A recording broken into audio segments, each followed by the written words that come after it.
Assalamualaikum warahmatullahi wabarakatuh. Perkenalkan nama saya Muhammad Juliandra Putra Bintara dari kelas 11 TKJB.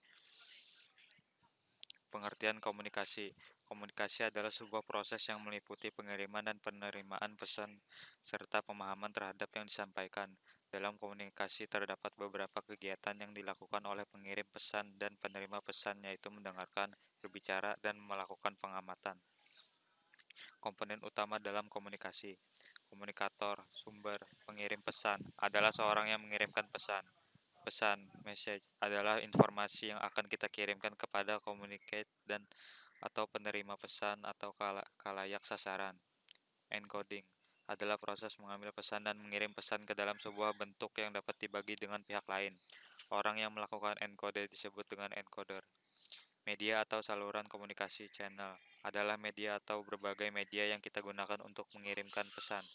Decoding terjadi ketika communicate atau penerima pesan atau khalayak sasaran menerima pesan yang telah dikirimkan.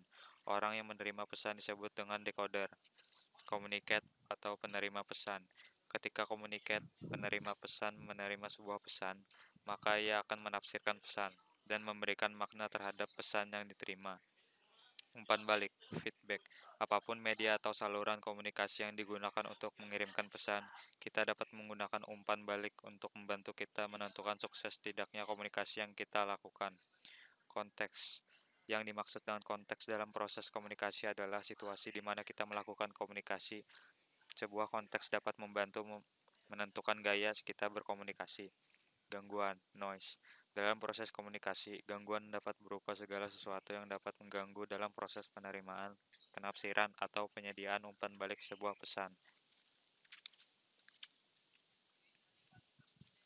Efek, yaitu yang dimaksud dengan efek dalam proses komunikasi adalah pengaruh atau dampak yang ditimbulkan komunikasi yang dapat berupa sikap atau tingkah laku komunikat atau penerima pesan.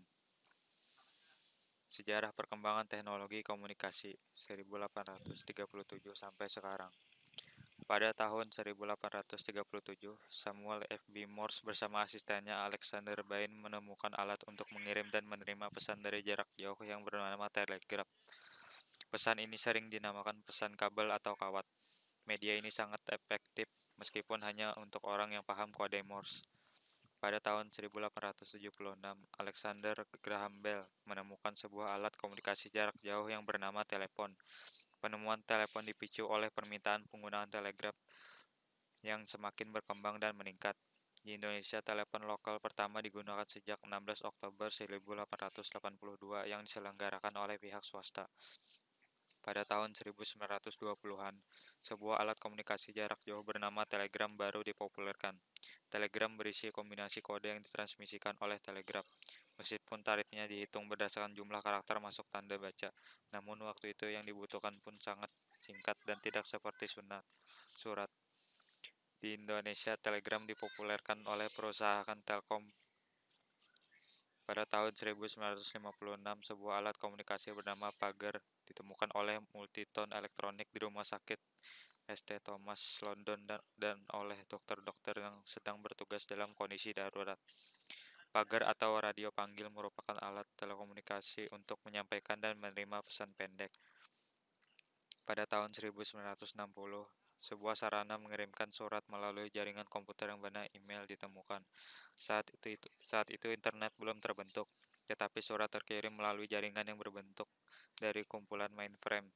Dan pada tahun 1980-an, email mulai bisa dipakai oleh umum. Pada tahun 1969, rangkaian yang membentuk internet diawali sebagai ARPANET. Rangkaian ini dibangun oleh ARPA, United States Department of Defense Advanced Research Project Agency. Tahun 1983, ARPANET menemukan protokol rangkaian pusatnya dari NCP ke TCP atau IP, yang merupakan awal dari internet yang kita kenal. Pada tahun 1973, Martin Kohler dari Motorola Corp menemukan sebuah alat komunikasi yang bernama telepon genggam handphone. Telepon ini kemudian dikenal sebagai telepon genggam generasi pertama atau 1G. Dari model inilah kemudian muncul telepon genggam berikutnya. Pada tahun 1996, pesan instan atau instant messaging meledak saat diperkenalkan ICQ. Semua ini bermula ketika orang-orang marak menggunakan teknologi secara online awal tahun 1990, dan pada saat itu, para pengembang software yang menciptakan software chatroom. Pada tahun 2007, sebuah teknologi yang hampir sama seperti pesan instan bernama Mobile Chat Messenger ditemukan. Ini bisa menggantikan penggunaan layanan SMS yang lebih komplit disertai dengan fitur-fitur menarik dan notifikasi. Contohnya seperti WhatsApp, Line, Messenger, Instagram, dan lain-lain. Elemen komunikasi data. Pengirim. Pengirim atau sender adalah pihak yang membuat pesan dan melakukan aktivitas menyampaikan pesan tersebut kepada penerima pesan. Penerima. Penerima atau receiver adalah pihak yang menjadi sasaran pesan dari pengirim dan menerima pesan tersebut. Bahasa data. Yang dimaksud tentunya bukan berupa bahasa seperti bahasa manusia, akan tetapi bahasa-bahasa elektronik, kode program, dan sejenisnya. Transmitter. Transmitter adalah alat untuk mengubah data yang dikirimkan dari perangkat keras tertentu agar menjadi sinyal analog agar dapat dibawa oleh media transmisi tertentu, kemudian diteruskan sampai dengan penerima atau transmitter berikutnya. Encoder adalah alat atau pihak yang melakukan pengkodean atas pesan yang diinginkan oleh penerima. Decoder. Decoder adalah alat atau pihak yang melakukan pengkodean atas pesan yang dikirimkan oleh penerima. Decoder. Decoder adalah alat atau pihak yang melakukan pembaca kode atau simbol atas pesan yang ingin dikirimkan oleh penerima. Media transmisi. Media transmisi adalah sarana atau perangkat yang digunakan untuk mengirimkan data dari pengirim kepada penerima. Protokol. Protokol dapat disebut sebagai sebuah alamat yang dituju pada penerimaan pesan dan sebaliknya. Hal yang dapat mempengaruhi komunikasi data. Pengetahuan. Seorang komunikator yang memiliki tingkat pengetahuan tinggi, ia akan lebih mudah memilih kata-kata diksi untuk menyampaikan informasi, baik verbal maupun non-verbal kepada komunikan.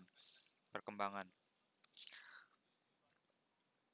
Perkembangan memiliki dua aspek, yaitu: satu, pertumbuhan manusia, misalkan cara menyampaikan dengan informasi kepada anak balita dengan remaja tentu saja berbeda.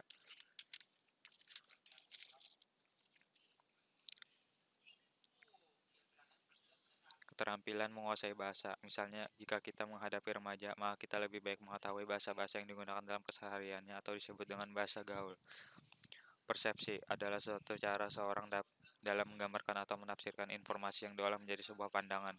Pembentukan persepsi ini terjadi berdasarkan pengalaman, harapan, dan perhatian. Peran dan hubungan. Peran dan hubungan memiliki pengaruh dari proses komunikasi tergantung dari materi atau permasalahan yang ingin dibicarakan, termasuk cara menyampaikan informasi atau teknik komunikasi.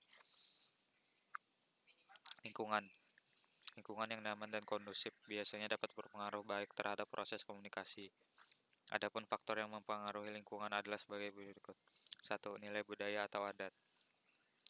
Nilai budaya atau adat menjadi kacamata yang dijadikan tolak ukur untuk komunikasi, pantas atau tidak pantas, agar komunikasi terjalin dengan baik. 2. Stimulus eksternal adalah faktor-faktor yang mempengaruhi komunikasi dari luar, misalnya suara bising. 3. Jarak. Jika komunikator dalam komunikan berjarak jauh, maka komunikator akan sulit menciptakan komunikasi yang baik kepada komunikan. Emosi adalah reaksi seorang dalam menghadapi suatu kejadian tertentu. Kondisi fisik. Semua indera memiliki fungsi-fungsi yang digunakan dalam kelangsungan komunikasi. Jenis kelamin. Laki-laki dan perempuan memiliki perbedaan dalam berkomunikasi. Dapat dilihat dari gaya berbicara dan interpretasi.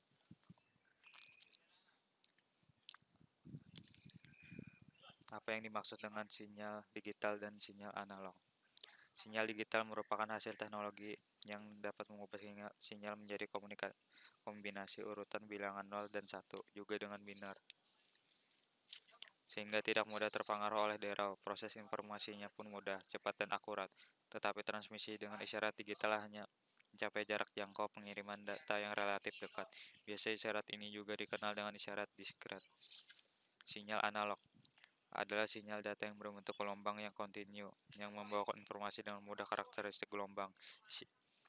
Isyarat analog biasanya dinyatakan dengan gelombang sinus. Mengingat gelombang sinus merupakan dasar untuk semua bentuk isyarat analog. Dengan menggunakan sinyal analog, maka keterjangkauan transmisi data dapat mencapai jarak yang jauh, tetapi sinyal ini mudah terpengaruh oleh noise atau gangguan. simplex, half duplex, dan full duplex. Apa yang dimaksud dengan simplex? Simplex adalah suatu bentuk komunikasi antara dua belah pihak, di mana sinyal-sinyal dikirim secara satu arah. Transmisi secara simplex terjadi di dalam beberapa teknologi komunikasi, seperti siaran televisi atau siaran radio. Half duplex. Half duplex merupakan sebuah mode komunikasi di mana data dapat ditransmisikan atau diterima secara dua arah, tapi tidak dapat secara bersama-sama. Contoh paling sederhana adalah walkie-talkie. Untuk berkomunikasi pada waktu tertentu, hanya salah satu di antara mereka yang dapat berbicara, sementara pihak lainnya mendengar. Jika kedua-duanya mencoba untuk berbicara secara serentak, kondisi kolision tabrakan. Full duplex. Dalam komunikasi full duplex, dua pihak yang saling berkomunikasi mengirimkan dan menerima informasi dalam waktu yang sama dan umumnya membutuhkan dua jalur komunikasi. Contohnya adalah switch. Transmisi serial dan transmisi paralel. Apa yang dimaksud dengan transmisi serial? Transmisi serial adalah transmisi data di mana satuan waktu hanya satu bit yang disalurkan. Dengan demikian, data yang terdiri atas banyak bit dikirimkan secara berurutan satu persatu. Setiap komputer dilengkapi dengan saluran serial atau serial port RS232C, yaitu saluran yang bisa menerima atau mengirim data secara serial.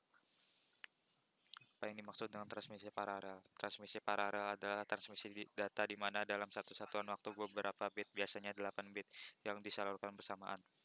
Pada komputer tersedia juga saluran paralel atau parallel port, misalnya saluran yang dihubungkan dengan printer ketika akan mencetak data. Teknik pengiriman baseband dan broadband.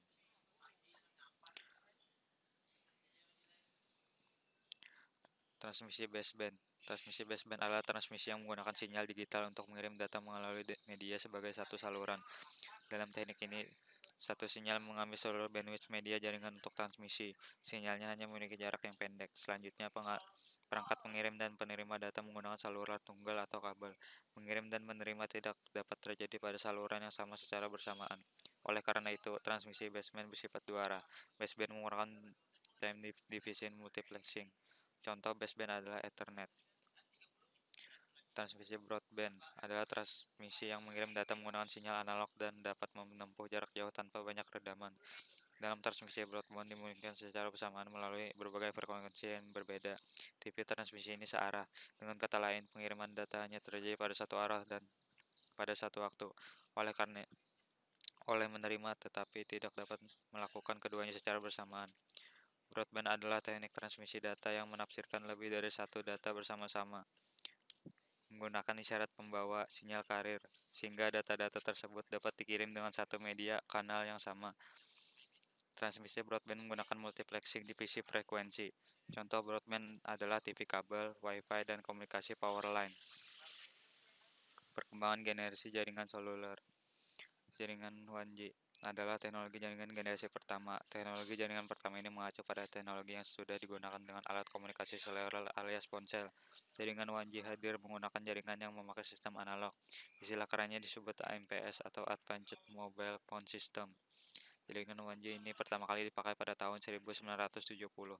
Ketika teknologi mikroprosesor ditemukan untuk kebutuhan teknologi komunikasi nirkabel. Jaringan 1G adalah jaringan yang hanya bisa mengirim dalam bentuk suara saja. Jaringan 2G adalah teknologi jaringan generasi kedua. Teknologi ini diperkenalkan secara komersial pertama kali oleh Radio Linja pada tahun 1991. Pada jaringan generasi kedua inilah ponsel berevolusi. Tidak hanya mendukung teknologi pengiriman suara, tetapi juga teks atau yang kemudian dikenal sebagai SMS. Pada generasi ini terjadi perkembangan sebanyak dua kali. Yang pertama, kecepatannya dinaikkan dari 9 sampai 14,4 kilobyte per second menjadi 115 kilobyte per second dan dapat mengakses internet. Yang kedua, kecepatannya dinaikkan 3 kali lipat dari sebelumnya. Jaringan 3G adalah teknologi jaringan generasi ketiga. Kehadiran jaringan 3G membuat telepon seluler atau HP kini bisa dipakai untuk kirim email lebih cepat, kirim pesan instan, nonton video, bahkan teknologi untuk video call. Karena fungsinya bisa dipakai untuk internetan, jaringan 3G kemudian disebut dengan mobile broadband. Teknologi jaringan 3G pertama kali hadir secara komersial dimulai pada tahun 2001 di Jepang oleh NTT Docomo. Tahun 2002, Korea Selatan pun juga memakai teknologi yang diklaim mampu melakukan transfer data sampai 2 MB per second. Jaringan 4G.